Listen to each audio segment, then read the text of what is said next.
here in England, in Yorkshire, and I'm sitting with some very interesting person. Actually, I have to ask if he is a human. He's part human, but I hear that you are a hybrid, so you're not just human. Simon Parkes is with me, and he's pretty well known in this area. You are in politics also. Can you introduce yourself? What are you, and what's your background? Certainly. Well, first of all, it's really nice to meet you. Thank you for coming and doing the interview. It's very good. You're a nice person, and I only do interviews with nice people. For those who don't know me, I suppose the best thing to start off with would be to say that I come from a family that's been with the espionage side, with MI5, MI6, National Security Agency. Yes. So having parents that were in that sort of environment and that field, I suppose I was always going to grow up. Also Freemasons and so on? Or? My grandfather was. Okay. Yes, I think in those days women weren't allowed to join, so my mother wasn't. But my grandfather certainly was. So having come from a family like that, then you are going to be different to a certain extent anyway. Yeah. In terms of who I am, what I am, I think when we talk about hybrids, we tend to think of a very stylized head. So a person who has a head like a grey, Yeah. with a great big bulging back. Yes. This tends to be it. But you're right, hybridization of human bodies is brought about because when a soul enters a body, particularly of a child in his mother's womb, you have to ensure that the energies around that body are matching the expected soul. Because if you don't do that, then the frequency of the soul will be different from the frequency of the body. And that does not work? Well, that's why many women say that something happened to their pregnancy. Maybe the baby was taken out and put back in again. Okay. That's generally done for a good reason, in the sense that it's making sure that, like you said, that the soul and the body work. So I suppose it can be described as a hybrid, but not in the traditional sense. Not in DNA, but a soul? So my soul is 1/3. I'm trying to think for European, that would be 33.3%. Yes. A third reptilian, Draco reptilian. 1/3 mantid or mantis, and 1/3 hollow earth human. Hollow earth human. Yes. So that's the soul. The physical body will be energetically very reptilian-like, but I don't look like a hybrid simply because the more you look like a hybrid, the harder it is to get about the planet you're on. Okay, let me ask, reptilians we can imagine, mantis, less people I think have heard about. What kind of a species is that? They're less well known. They look very insectoid, and many people who have mantis experiences are very scared of wasps because they remind them of mantis. Mantis, I think between 6 foot and 8 foot tall, very hard sort of body. Eyes take up maybe nearly a quarter to a third of the head. So very insectoid looking, divided into 3 groups. Walking upright, Yes. like humans? Absolutely, and a humanoid. Yeah. Okay. Yeah. So don't think of an insect body with the thorax and the abdomen and the legs sticking out at the side. They have proper hips. Okay. So they are very humanoid. Okay. But they are a very ancient race, and they have a job title, such as the Universal Master, and they play the referee in disputes. So wherever there's a difficulty, this is in the 4th frequency, in the 4th dimension, then they would basically go in and try and make an arrangement between the warring parties. Okay, now we have 3 species, not from humankind that we know of. You have mentioned the Hollow Earth. Do you have access to the knowledge, the background, or how did you grow up? You grow up like a normal child, and after a while your parents tell you, you're not just a human, you are, or have you been aware of all that? I wasn't aware of all of it, no, not at all of it. I certainly knew from a very young age that I had these odd creatures that would come to visit me as a child.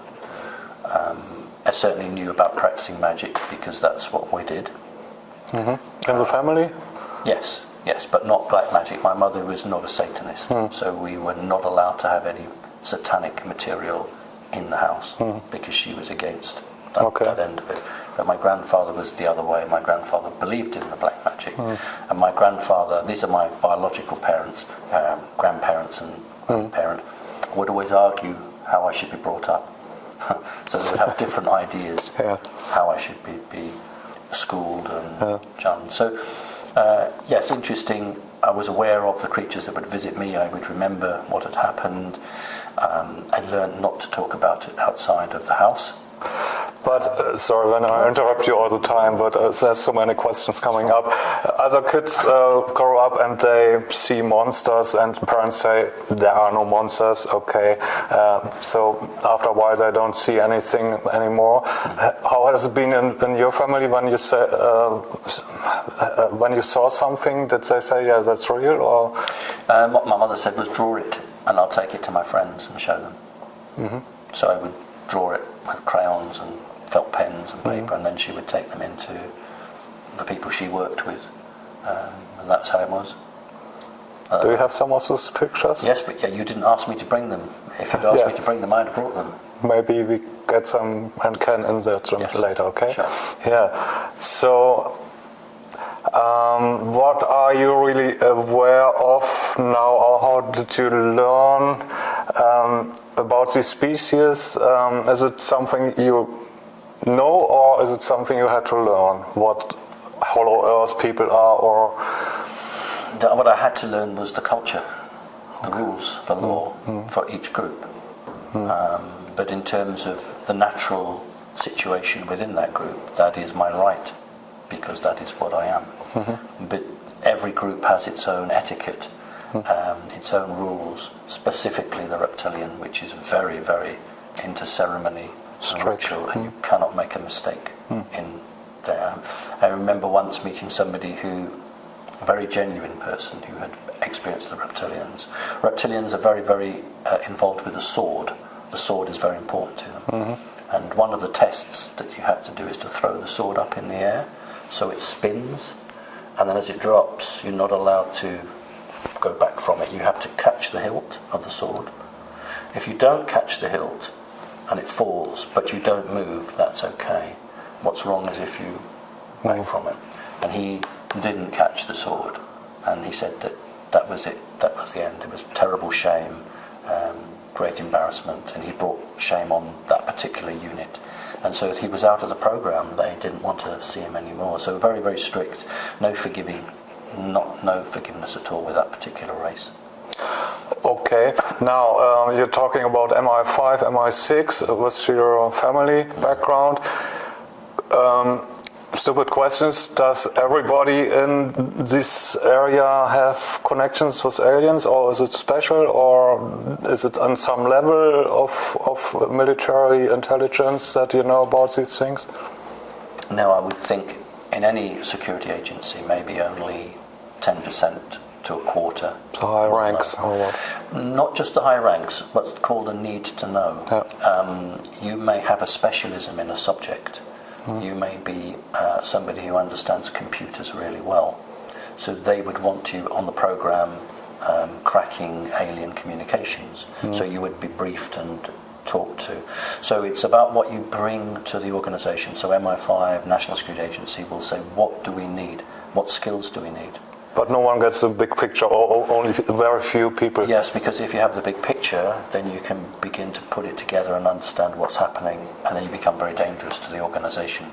In fact, the Americans and the British learnt with this compartmentalisation from the Germans. In 1936-37, when the Germans were building what became the Fritz X bomb, the first radio-controlled or TV-controlled bomb, guided bomb.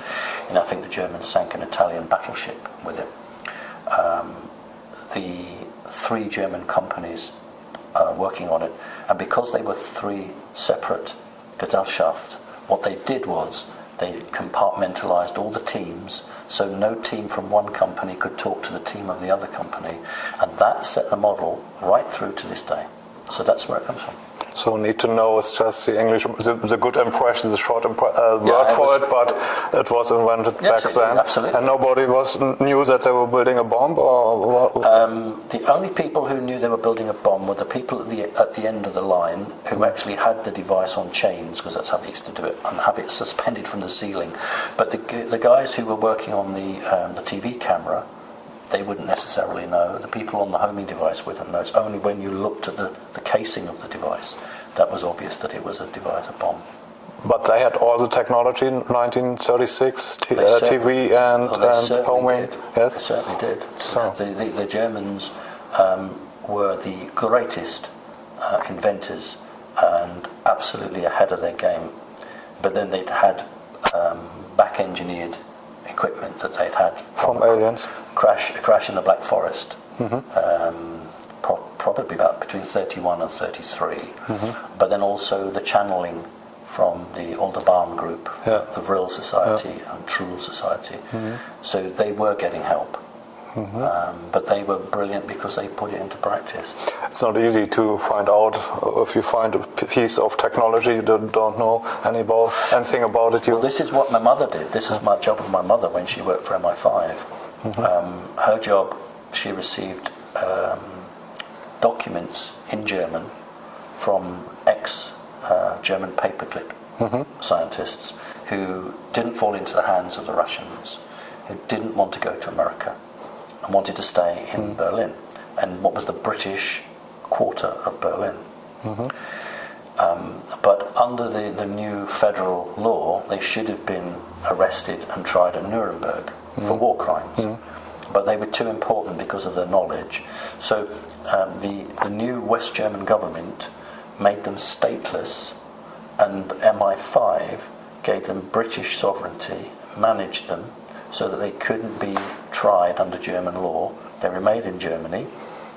And when the major group of German scientists in America were overworked or couldn't handle a particular project, a piece of alien equipment would be sent to West Germany, to Berlin. The scientists would look at it, and the brief was always the same. What is this? What does it do? Can you make it do that? And they would then produce a document, never big, between 6, 7 pages and 15 pages, blueprints, maps, all in German, which would arrive, and the agent would bring it to my mother with, in those days, it was called a dictaphone. And you used to put your foot on a pedal to make the tape. It's interesting, mother only wanted German equipment, so the typewriter she had was an Adler and Grundig. Everything was German. You wouldn't have anything other than German equipment because it was the best. And the guy who would give her the tape was a linguist. So he would say one sentence in German, one sentence in English. She would type out into English this document. And then when the document was finished, a car would arrive for her. She'd have a pass code words with the driver, get in the car, and off she'd go with it. This is the funny bit. Monday to Friday I was a schoolboy. I went to school. Saturday and Sunday, mother worked at home. I didn't. And watching her? Well, she would stop for lunch. She would leave the document on the table and go and have a lunch, and I would read it. So for about 5 or 6 years, and we'd just read all the documents. And it was obviously deliberate, because when the agent, whose name was Paul Dunlop, that wasn't his real name, a real character, ex-RAF fighter pilot, had his own private aeroplane, had his own racing car, and his own other cars, and he took his name off a tyre. So he said, my name is going to be Paul Dunlop, exactly. And he made a joke of it. But what was interesting, I would be about 7 years old, and he would come to the house. He was a brilliant man. I mean, maybe 12 languages, 15 languages, absolutely brilliant man. And my mother would go and make a cup of coffee, and then he would play with me. So we would lay chairs out, and we would play aeroplanes, and he would be the fighter pilot, I would be his co-pilot, and the game we would play would be Chase the UFO. So we would play that. Mother would come in with a coffee, but he wouldn't jump up and be embarrassed. he would just carry on the game until we finished a point. And the only time I was ever asked to leave the room was when Mother signed the Official Secrets Act. And I later learned there's some rule in Britain that the only people who can be there is the agent and the person. Everyone else has to leave the room. But every other time, they would have a conversation about Roswell, about space weapons, whatever, and I was never asked to leave the room. So now I look back on it now, this isn't by chance. This was deliberate. But at the time, I just accepted it. Was it your mother who wanted you to know all these things, or is it? No, it was the rules. Because whenever a television program, an ordinary television program would come on, that they wanted me to watch, they would say to my mother, "You must let him watch this. He has to watch this television program." One of them was a program called The Prisoner, which went out, I think, on Friday for the first time in 1967 or 1968. And that was late. It was at 9 o'clock at night. And that was past my bedtime. Yeah. But Mother said, you have to watch this. They want you to watch it. So I would watch all the series of The Prisoner. And the other one was The Avengers. Yeah, I had to watch The Avengers. I like them. Yeah. So this was an instructions coming from them that that's what they wanted. It was part of the plan. Now, I know you want to ask a question, but the other interesting, I was only talking to a woman the other week who, in America, and her father worked for the CIA, and she was also made to watch The Avengers and The Prisoner. So clearly, for certain families in Britain, America, and it must be in Europe as well, this was something that you had to do. And there's a pattern forming here, so I find that very, very fascinating. Yeah, fascinating is everything. Let me go back to the Germans who found a crashed UFO in the Schwarzwald. And what kind of species was that? Were there survivors, alien beings, or just... No, the whole object was to give technology. You see, it is illegal from a universal standpoint to give a lower race technology. You can't do that. But what you do is you give it as a present. So it was an accident? Yes, absolutely. Okay. Absolutely. So that you can't claim to be giving them the technology. So it would be from a grey type race working on behalf of a reptilian group, possibly in a group from Orion. So that would have been the crash there.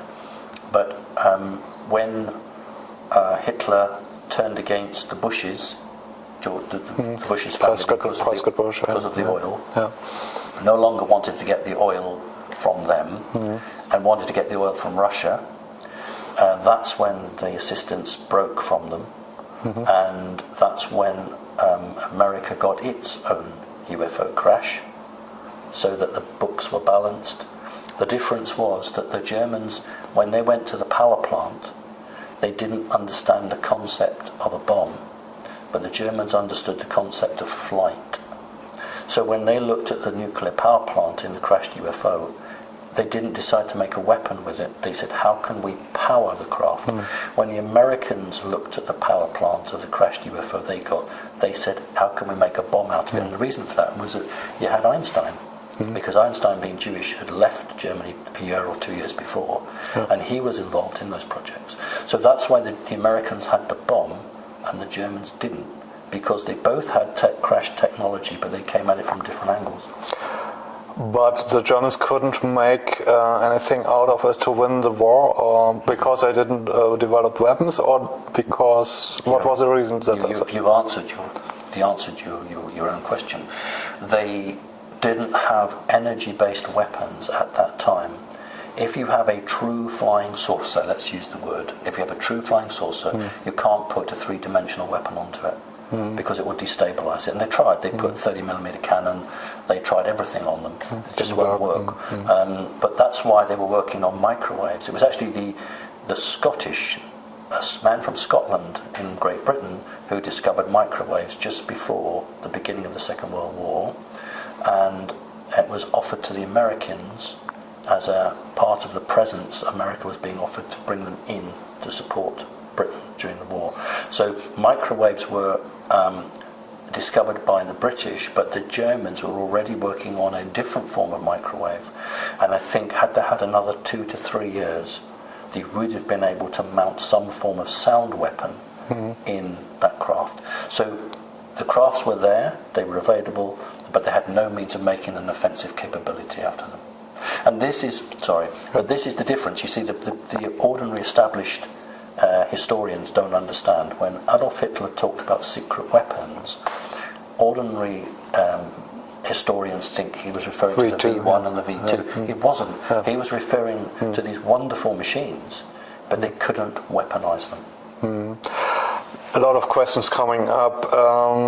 You can use the technology for the good or the bad, and the aliens who accidentally dropped them, what were their intentions? To give them technology for good reasons or not so good reasons? I think there are several factions of the grey species. Yes. So, can you say something? Yes.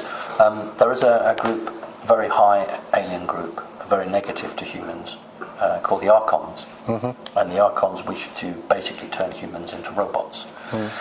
One of the ways of doing that is to give a very new race, and the human race is a very young and new race, it's not really grown up at all, give it toys that it can't understand. So that was part of the parcel. The other parcel is that if I want to read your secrets, and you are in a hard copy paper world, I've either got to read your mind, or I've got to physically materialize in your building and open a filing cabinet and literally go through it. But if I teach you about digital technology, I can be a million miles away, and I can just lift all the information out of your computers, and you don't even know it. That's what we have today. That's what we have today. So whatever we are using is digital, the cameras. Well, that's why in both Angela Merkel and President Putin, Angela Merkel has 12 typewriters, Erica typewriters, and Putin has 6. And they both have the most sensitive information is no longer done on computer.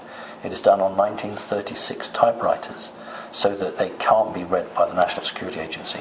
And the reason they went for 1936 typewriters, there is a massive stock of ribbons. That is the reason they went for it. But what's ironic is that Germany and Russia fought a war in the Second World War, and they're both now using German typewriters. But that is because nothing is secret. Everything can be read. Yeah, everything that's digital, and yes.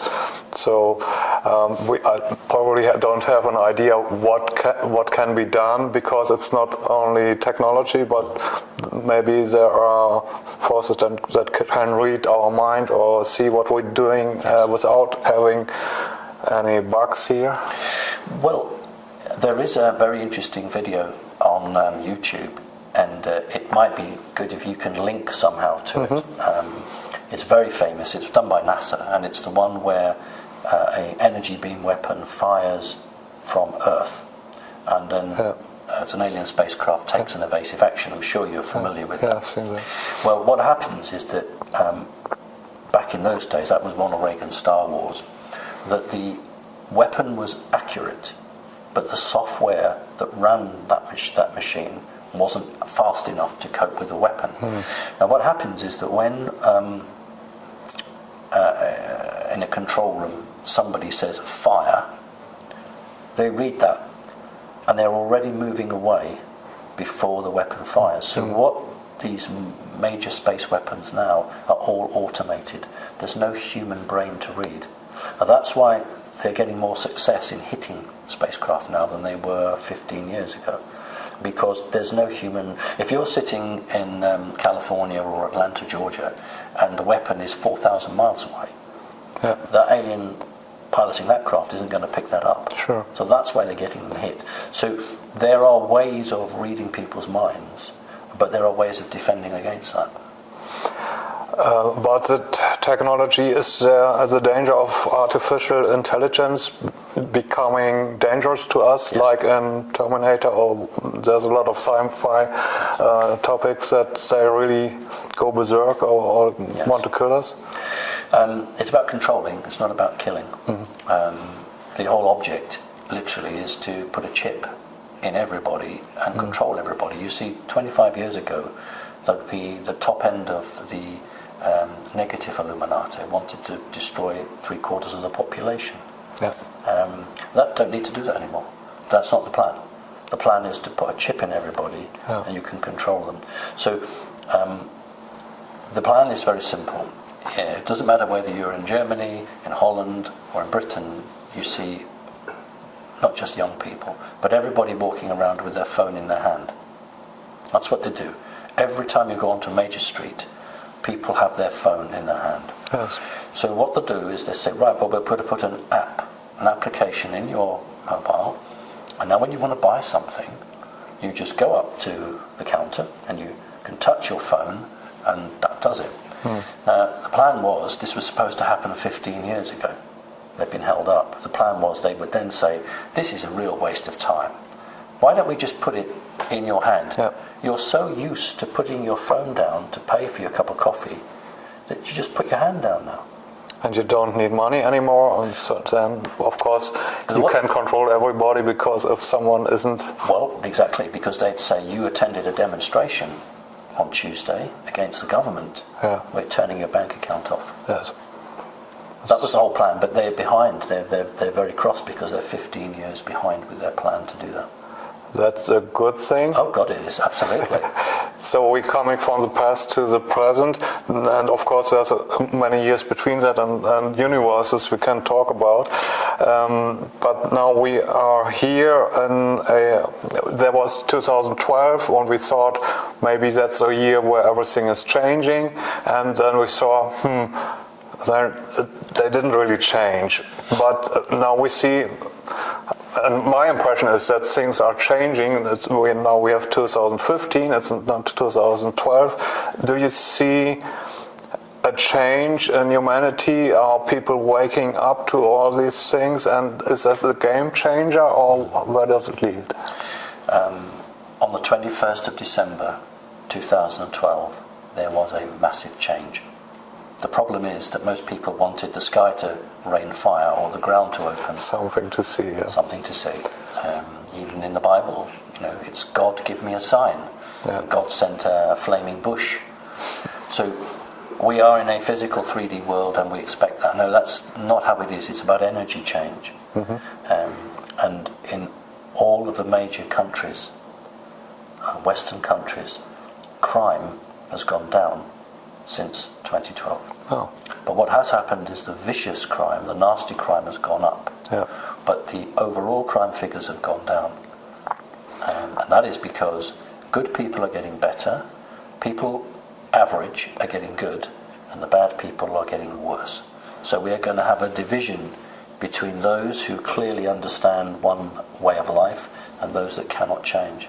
And that's where we're going. And that is from 2012. So we have a game between black and white, so to say, good and bad. So and there's aliens, different, a lot of species. I think we've just mentioned a few. I think there are probably more, and they can be good or bad or something in between. Can you tell some about something more about those species? The important thing is that when we talk about good and bad, we have to be very clear from which perspective we're looking at. As shocking as it is for your viewers, for the reptilians do not believe them, the draconian reptilians do not believe themselves bad. They believe they have an absolute right to do what they do. So they would be absolutely shocked if you thought they were bad. So we're looking at it from our perspective, but what we use is common rules, common law, and that no one species has the right to harm another.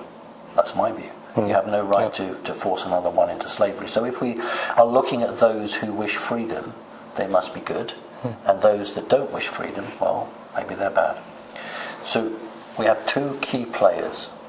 We have the Draconis reptilian, and we have the Archons. These are the two major players, and unfortunately they're both very, very negative to the development of humanity. The Archons are not reptilian, or? No, they're not. They are more of an energy-based form. They may have a reptilian signature to them, but they are of a very different life force. I've heard that the Nag Hammadi scriptures found at the Black Sea addressing the archons a lot. Yes. Is that right? Yes. And so Well, this is where, of course, where Jesus was taught. yeah, and they are how much influence? And is there a fight between these forces, or are they working together? Or No, the reptilians would not accept that they were being manipulated. Too proud. But they suspect it, and they know it really. But they get something out of it, so they play the game. But we have a loose confederation of humanoid beings who have a responsibility to Earth humans, who in the last 5 years have formed a council or a federation, whatever you want to call so it. that's the white dragons or something, or not? No, those would be more to do. My understanding would be what the white and the red dragons. These are ones linked with China, but we'll come back to that. So what I'm saying is that there have always been individual human races who, operating individually, have become involved on this planet to try and balance the books. But in the last 5 years, these groups have worked together as a team, and this is what's causing the change, because one group on its own couldn't counter the negative effects, but 5 or 6 groups working together can, and that's where we are at the moment. You said they're humanoid, but that doesn't mean humans like us. No. So they can, you said 4, 5 or 6 species. Can you elaborate about them? Well, what I would say is that all humans originally had 12 strands of DNA. Okay. And sometime between maybe 220, 250,000 years ago, the humans were tricked by a reptilian task force and had the 10 strands removed. But the law of the universe is that living matter like that cannot be destroyed. And so it was turned into an energy form and phased between the 3rd and 4th dimension, and that's what your higher self is. That's what hangs over your body. And so when the New Age talks about ascension, that's not really right. We're actually drawing our DNA into our bodies energetically. Now, each of those strands of DNA relate to an alien race. Because through that we have connection to any race really, but any race that has a connection with humans. So a race that's playing a very important part at the moment are the Nordics in terms of Russia, and the tall whites in terms of America. So you have a range of beings right across the spectrum, all either just vying for some bit of real estate, as the Americans would say, or positioning themselves so when the change comes, they want to be in on the act. And you know, if nothing else comes out of today's meeting, what I would say is the most important time for humanity is when one system falls, there is a vacuum, and then the humans hopefully get their act together and build a new system. But that's when the danger is, this vacuum period. And that's when we would see someone like an Antichrist or another organization putting itself forward, offering the solution and salvation. So that's when you know we have to be careful that people don't come in selling us a solution to a problem. Yeah. It's complex. There are these forces who want to work for humanity together, but there's also the negative forces, and they're all working together with parts of governments. Yes. Let us take America. Okay. Does the reptilian and the draconians have influence on the government, and are there different factions in America and other countries also who are fighting against each other? Well, the tall whites influence the American military. The Draconis reptilians influence the politicians and also the most elite in the money side. So those are the highest families. They are the real movers in terms of that.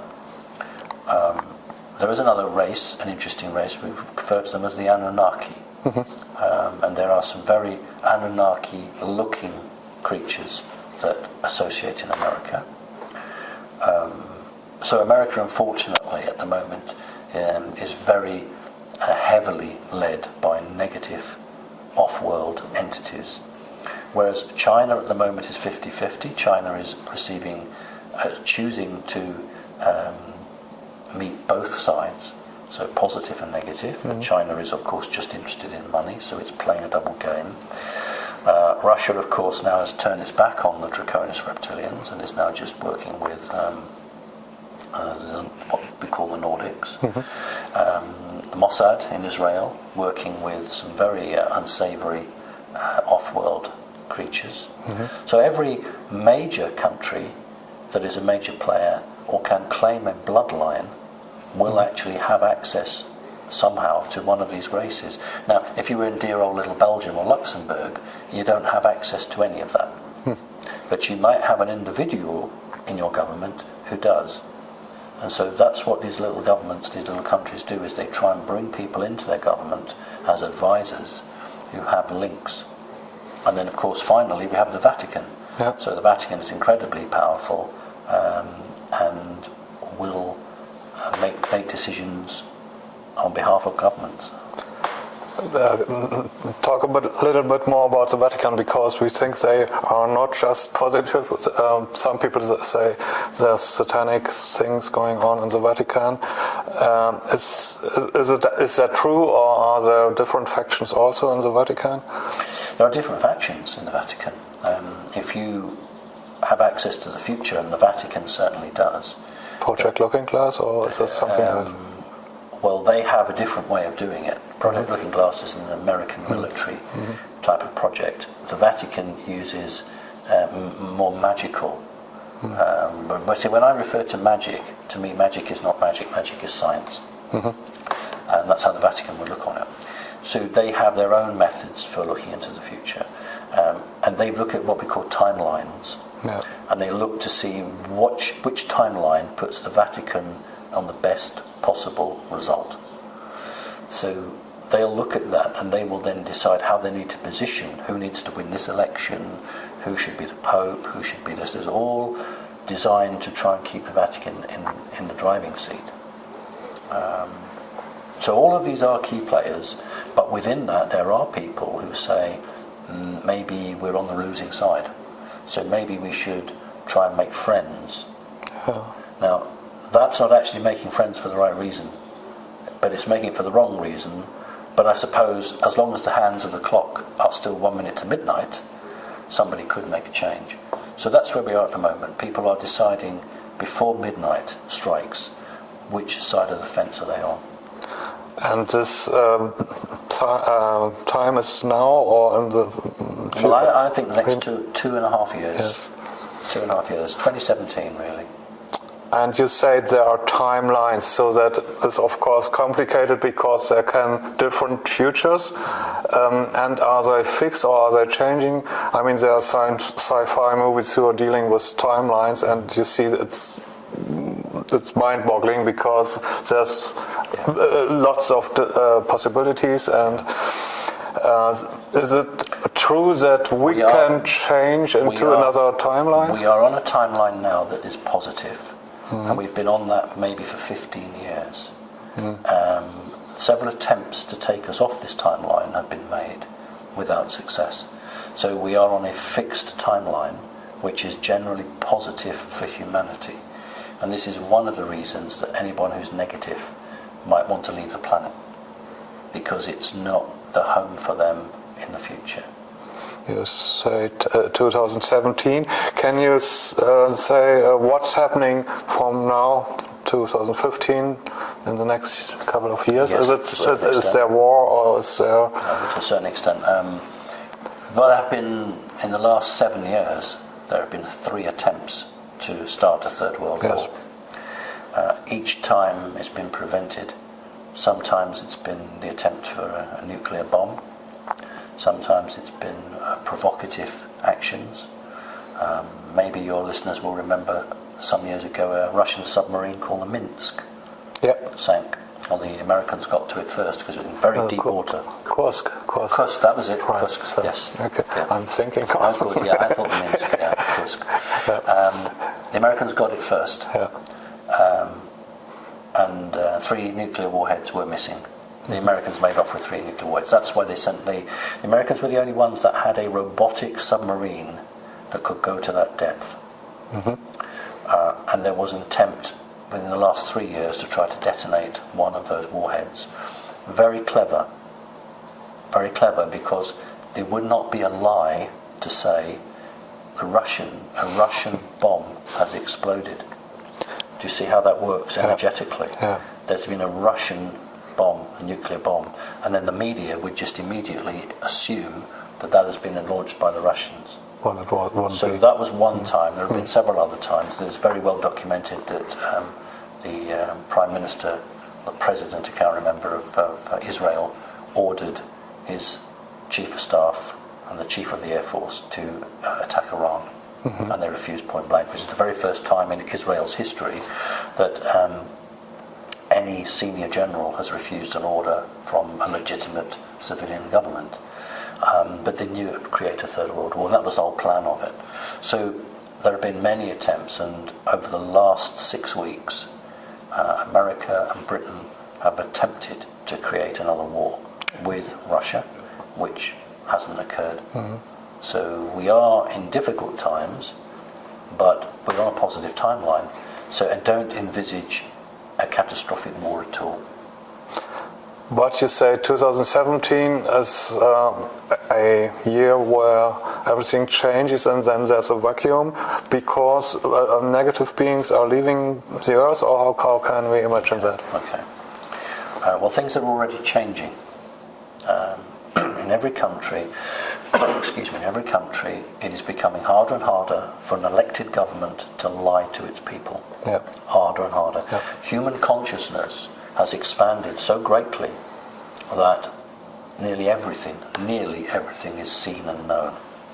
The elite still have the ability not to prosecute people, they still have the ability to cover things up, but the truths are coming out. So I don't want the viewers to think that come 2017, that's not. It's already happening. It's a process. But what we're looking for is an economic change, because all people are so controlled with money. Money controls people, and the only way that somebody is really forced to look into themselves and to question anything is when their bank is hit, when their money is hit, when they don't have any money. That's the only time people are bothered. So I think what we're looking at is some form of economic problem, which then makes people question their government, and that's like a snowball rolling down a hill. And that, I hope, will be the emphasis that makes people start to question everything. But you say you hope you can, this timeline, this future is not fixed, it can change. Oh, yes. Are we creators like Oh, yes, and absolutely. can we change the future? Well, that's why we needed, in 2012, we needed a critical mass of people on the planet to have moved spiritually enough to show that the human race was ready. And when you have a critical mass of people, if you can actually get them working together, you can really create something out of thought. There is still a possibility that we could be jumped to a more negative timeline. It's unlikely, but it is possible. So that's why I'm always saying I can't be certain. Sure. But I'm certain enough that this is the best position we've been in. I know it doesn't look it, but we are actually in the best position. The only thing is we are behind our schedule. The positive forces and the negative forces are behind also. So. Well, no. Well, yes, but the point is that the humans, in their development, the last 6 months have been slowed down. That's what I mean. So they're behind. They were doing really well, and then probably. There was what we call a blanket of energy around the Earth. It was a reptilian energy. It was like, if you imagine dropping a blanket over something, it smothers it, doesn't it? It smothers it, and this is what they did. And it's had a slowing up effect on people's spirituality. But also the negatives are delayed, but the negatives are delayed more. The negatives have been delayed on a technological level and also on an energy-based level. So if we were to look at the two on balance, then the positive side is ahead, but not by much. And there's a deadline for the dark forces to reach their goal, or? That's right, 2017. Yeah. And if they don't manage till then, they have to leave? If they don't manage it, then they'll never gain control. Then those that can... They know it? Yes, that's what the Georgia Guidestones were. That's why they were symbolically taken down and smashed, and they were given a date of 2016. Those that can leave will leave. Those that can leave have already probably left with all the gold that they could take with them. But there will be an awful lot of people who can't leave. They'll be the ones that'll be running around with not knowing what to do. Can you elaborate on how many aliens of several species are on Earth? And very few. Draconis reptilian, just a few hundred. And greys now, because lots of them have been removed. Again, if we're pushing 1,000, I'd be surprised. Nordics, just 3, 4, 5, 6. Because they will come in for a meeting and go out again. You don't want people to think that all these alien groups sit there all the time. They don't, because you can get caught, you can cause problems. So they will come in, have a meeting. This is what happens with the Rothschilds. Once a quarter or once a month, depending. The Rothschilds will sit down with all heads of family. They have these chairs with the holes in the back, so for the tails of is that right? Spines as well. Yeah. Okay. Yeah. That's always the big wooden chair that sits at the front, and then the families all sit around in a circle or a semicircle around, and each family member has to make a report over what he's done, and then the entity listens. So, but they then go. So they don't sit there all the time. How do they go, by spacecraft, or are there portals like something? A portal, yeah. And has it to do with the portals 2017 that they are being closed or something? Yes. If you think of a mine shaft, lots of coal mines in Germany, and you use wood or something to prop those coal mines up. Over time, they begin to collapse, and you have to shore them up with more wood. Well, part of the CERN collider, the CERN device, was to literally push energy up the portal to push it back out to maintain it because it's collapsing. That was one of the reasons for the device. And did it work? No, it didn't. The machine collapsed. The machine broke. So they've got, and that's why they're desperately wanting to revamp it. They've got till 2017, because by 2017 this particular portal will collapse, and this is the major portal linking to a fourth dimensional area, and without that they can't bring any more reserves in. There's so many questions, and I don't know what to ask next. We have to come to an end of this interview, otherwise we can talk for hours. But Hollow Earth is interesting for me. So the Earth is hollow? No. Not on the physical level? No, you said you come from Hollow Earth? I know, it's the terminology. I don't want you to think of a ping pong ball. It's not like that. It is perfectly possible to bring another dimension into a solid object, and when you create another dimension into a solid object, then the object within that field doesn't exist. So you can have a fourth dimension in a third dimension object. I see. But the chair or the table isn't there. So it's called Hollow Earth because it appears to be hollow, because you appear to have a community living in Earth. But if you were to send sound waves through it, or a probe. Unlike the moon, which is hollow and has given a hollow ping back, but with the Earth you would actually have a solid thing, because we're talking out of phase with a third dimension.